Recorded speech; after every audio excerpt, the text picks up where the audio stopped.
வா ஆனந்தி, அக்கா, வா. எல்லாரும் எப்படி இருக்கீங்க? நீ எப்படி இருக்க? நல்லா இருக்கேன். என்ன சகல பயனெல்லாம் சிறப்பு தானே? மிகச்சிறப்பு சகல. ஆனந்தி, நீ இல்லாம ஹாஸ்டலே வெறிச்சோடி போச்சு. கோகிலாக்கா இப்படிதான் உன்னை பத்தி புலம்பிக்கிட்டே இருந்தாங்க. ஆனா நீ எங்களை பத்தி நினைச்சிருக்கவே மாட்டேல்ல. அதுவும் அன்பண்ணவும் கூட இருக்கும்போது வாய்ப்பே இல்ல. அதோட ஹாஸ்டல் அட்ரஸ் மறந்துடாம திரும்பியாவது வந்தீங்களே, அது வரைக்கும் சந்தோஷம். ஆனந்தி எப்ப வருவா? எல்லாரும் சேர்ந்து ஆனந்தியை எப்படி ஓட்டலான்னு பேசி வச்சு கிண்டல் பண்றீங்களா?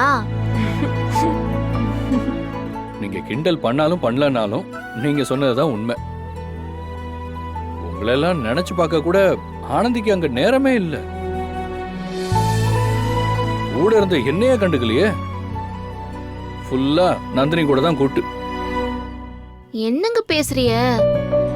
உங்களை பத்தி நான் சொல்லவா? எனக்காச்சும் நந்தினி மட்டும்தான். இவருக்கு மகேஷ் சாரு, சூர்யா சார்னு பலமான கூட்டு.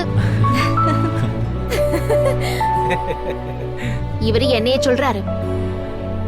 நீங்க பேசுறதெல்லாம் பார்த்தா திருவிழா களை கட்டி இருக்கும் போல இருக்கு. களை கட்டல சகல, கலவரமே நடந்து போச்சு.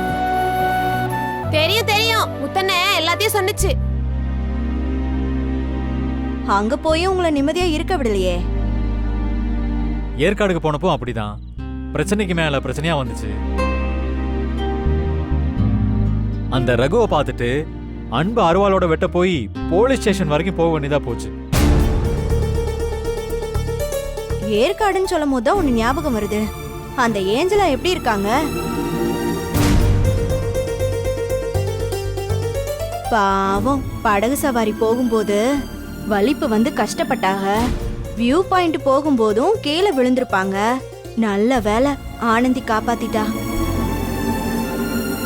அன்னைக்கு அவங்க கையில கூட ஏதோ அடிபட்டுச்சே. இப்ப எப்படி இருக்காங்க?